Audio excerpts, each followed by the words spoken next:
Hey, grüß euch. Schön, dass ihr wieder mit dabei seid. Heute möchte ich euch mal zeigen, wie ich folgenden Clip gemacht habe.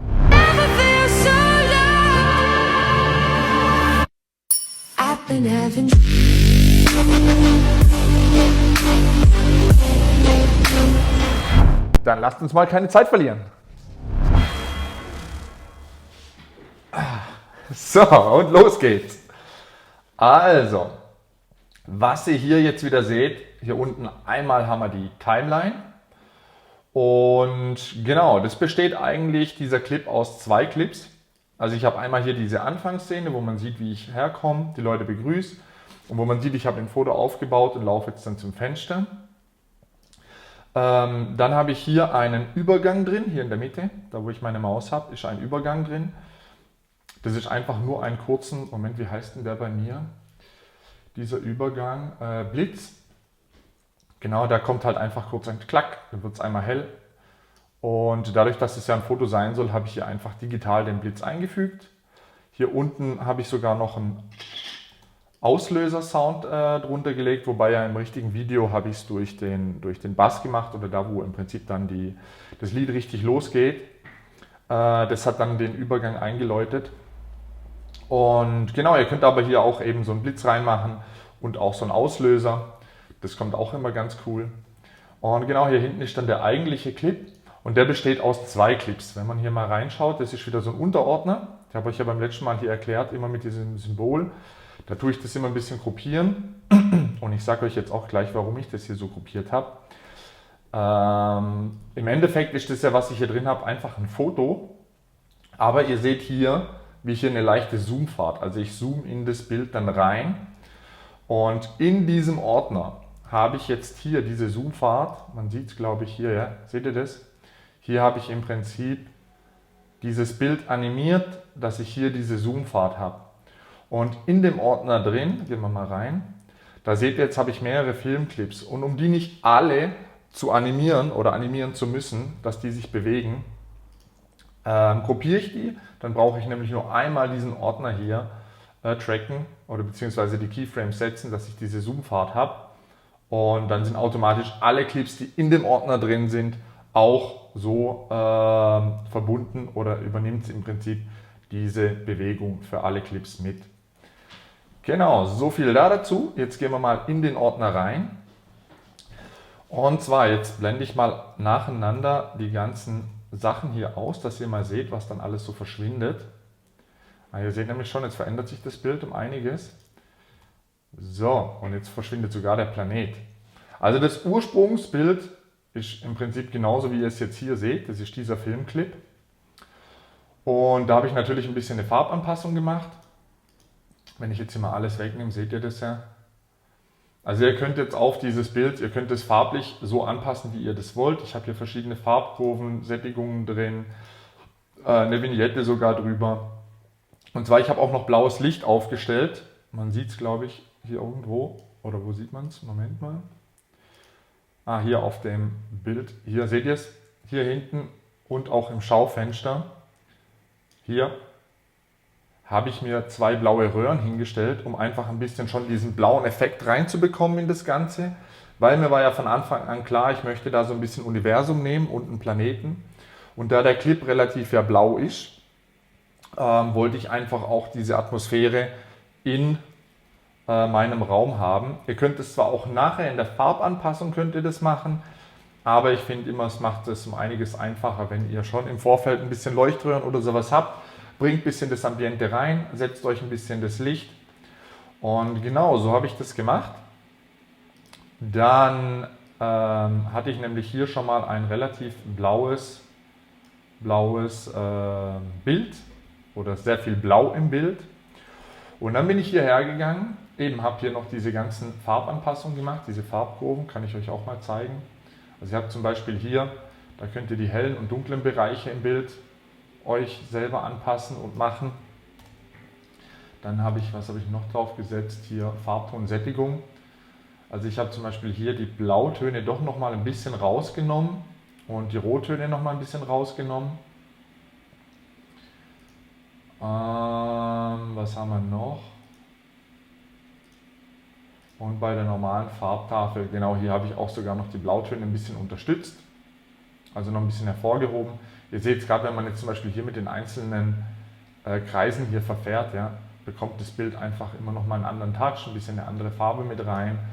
Und da gibt es eben verschiedene Kreise, wie man es hier sieht. Das eine sind Lichter, Mitteltöne, Schatten und der Master.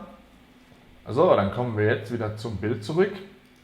Und zwar mache ich mal hier die Maske raus. Habt ihr das gerade gesehen? Ich habe die Maske ja schon drin. So war das Originalbild. Und was wir jetzt machen müssen, ist hier dieses Fenster eben ausschneiden. Und dafür habe ich jetzt hier eine Maske eingesetzt. Moment mal. Die sieht so aus. Seht ihr es? Ich zoome mal ein bisschen ran. Ja, da kann man noch ein bisschen. So, und zwar bin ich mit der Maske hier einmal entlang gefahren. Funktioniert im Prinzip ganz einfach. Ich mache es mal ganz kurz mit euch. Ihr geht in euer Programm rein. Wie gesagt, keine Ahnung, mit was ihr jetzt arbeitet. Bei jedem heißt es ein bisschen anders. Bei mir sind es einfach die Masken. Und zwar habe ich hier einmal die Zeichenmaske. Die nehme ich mir, ziehe die auf meinen Clip. Und jetzt kann ich im Prinzip, hier habe ich schon so einen Stift, sieht aus wie so eine Füllerspitze. Und markiere mir hier Step by Step, blab, blab, blab, blab. So im Prinzip das ganze Fenster hier maskiere ich mir einmal aus. Ich mache das jetzt hier wieder auf die Schnelle. Also zoomt da ruhig auch nah ran. Nehmt es ziemlich genau, weil je genauer ihr arbeitet, desto schöner sieht es einfach auch nachher aus. Ich mache es jetzt hier mal ganz grob. Blab, blab, blab, blab, blab, blab. So. Dann habt ihr die Möglichkeit, dass ihr die Maske auch invertiert. Also ihr könnt die umkehren. Also einmal entweder, dass ihr nur das Fenster haben wollt oder den Rest. Wir wollen jetzt natürlich das Fenster ausgeschnitten haben.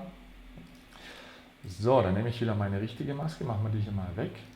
So, dann habt ihr das Fenster ausgeschnitten und ihr habt hier auch die Möglichkeit, wieder das mit dem Auslaufen zu machen. Also dann werden eure Ränder hier außenrum weicher oder härter. Und ihr könnt sie nach innen weich stellen oder nach außen weich. Das macht ihr einfach so, bis es bei euch gut aussieht und bis es auch natürlich wirkt. Wenn ihr dann das Fenster ausgeschnitten habt, dann kommt der nächste Step und zwar hier die Planeten. Ich zeige euch mal, wie der Clip im Original aussieht. Da blende ich erstmal den hier wieder aus. So, da haben wir nämlich hier, das ist dieses Bild. Ich zoome gerade noch mal ein bisschen ran. So sieht es aus. Das ist ein fertiger Clip, den könnt ihr entweder, ich habe den glaube ich von Elevator Elements runtergeladen, oder den bekommt ihr auch bei Adobe Stock Videos, sind solche Clips drin, oder bei Pixabay. Das ist eine Seite, da bekommt ihr das übrigens gratis. Da könnt ihr auch solche Clips euch runterladen. Sucht euch einfach das aus, auf was ihr Bock habt. Ihr müsst doch nicht unbedingt ein Universum nehmen. Ihr könnt wirklich, ja, da sind eurer Kreativität, sind da keine Grenzen gesetzt. Wie gesagt, ich habe mich jetzt für das Universum entschieden, für diesen Planet hier. Und genau, den habe ich dann hier reingesetzt. Ich immer mit meinem genau. Den habe ich dann hier reingesetzt, habe ihn auch nochmal, wie ihr hier seht, immer diese roten Linien. Heißt, ich habe dieses Bild im Prinzip animiert, dass es eine Bewegung macht oder eine Zoomfahrt noch zusätzlich. Da wiederum, das bleibt auch euch überlassen, passt es so an, wie ihr Lust drauf habt. Ich wollte da einfach ein bisschen Dynamik noch in das Bild mit reinbringen und ich finde es immer ganz cool, wenn das sich zoomt und wenn das sich dann einfach noch ein bisschen in sich selber bewegt. Dann habe ich mir den Clip eben angepasst, hier an mein Fenster, dass das dann ganz cool aussieht, dass sich hier so schön diese Kugel dann einmal hier reindreht. Und was ihr jetzt hier oben noch seht, was mir bei meinem Foto nicht gefallen hat, war, dass es hier oben noch relativ hell ist. Das wollte ich weghaben und dann habe ich diesen ursprünglichen Clip hier unten, den wo ich hier gerade markiert habe, den habe ich kopiert, habe mir den hier oben drüber gesetzt. Ich aktiviere nochmal und habe über diesen Clip hier eine Formmaske gelegt. Ihr seht es hier oben. Und diese Formmaske, und ich schiebe es mal weg, seht ihr es? Oh, jetzt wird mein Rechner gerade ein bisschen langsam. So, gehen wir wieder zurück, genau. Aber ihr seht, hier oben liegt diese Formmaske und da habe ich einfach nochmal mein Bild im Gesamten dunkler gemacht Und die Formmaske deswegen, weil wenn ihr den ganzen Clip natürlich kopiert und ihr macht ihn dunkler, wird der Rest ja auch dunkler. Aber ich wollte, dass man mich und den Tisch noch sieht, also dass das nicht zu dunkel wird. Aber hier oben sollte auf jeden Fall auch diese Decke nicht so weiß sein. Genau, ich mache es nochmal weg. Wie hier, das war mir einfach zu hell. Darum habe ich da eben nochmal eine Maske draufgelegt, habe hier auch nochmal mit den Farben gespielt, habe da noch ein bisschen Blau reingepackt.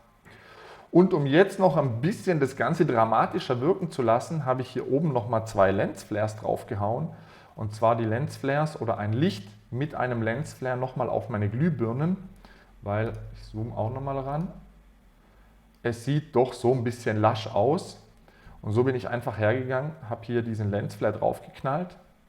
Auf die andere Lampe hier auch nochmal. Peng. Verlinke ich euch übrigens auch nochmal in der Beschreibung, wenn ihr wissen wollt, wie genau die heißen. Bei mir ist es von, müsst ihr mal kurz gucken, wie heißen denn die?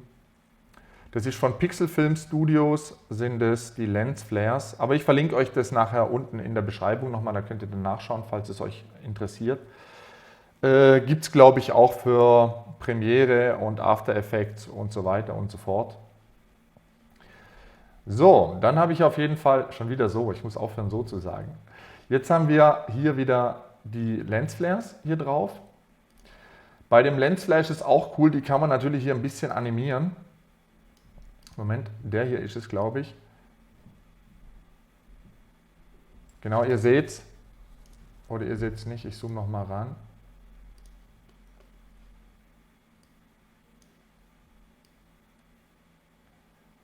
Der bewegt sich hier ein kleines bisschen.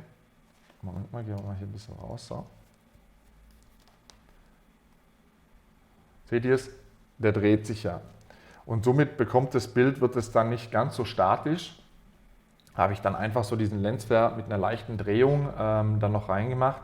Ich wollte es jetzt nicht zu stark machen, weil der bewegt sich ja auch nicht relativ oder so viel im Bild. Also einfach reicht. Oder hat mir zum Beispiel gereicht. Wie gesagt, ihr könnt es machen, wie ihr das möchtet. Und ja, dann ist eigentlich schon dieses Bild fertig. Und jetzt kommen wir nochmal zu dem, was ich am Anfang gesagt habe. Jetzt habt ihr hier das fertige Foto. Der Planet dreht sich rein, der Lensflare bewegt sich. Aber jetzt wirkt es ja immer noch statisch. Und um da jetzt noch ein bisschen Bewegung mit reinzubringen, habe ich im Prinzip all meine Clips hier gruppiert.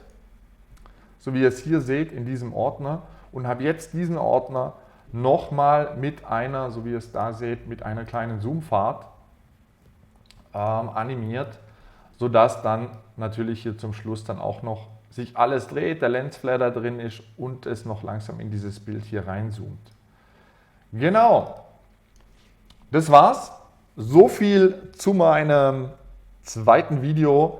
Ich hoffe, es hat euch gefallen. Wenn ihr Fragen habt, schreibt es mir in die Kommentare. Ich freue mich drauf und hoffe, ich konnte euch wieder ein bisschen inspirieren, ein bisschen weiterhelfen und hoffe, ihr hattet Spaß. Ich wünsche euch jetzt noch einen schönen Tag, macht's gut und bis zum nächsten Video. Ciao, ciao.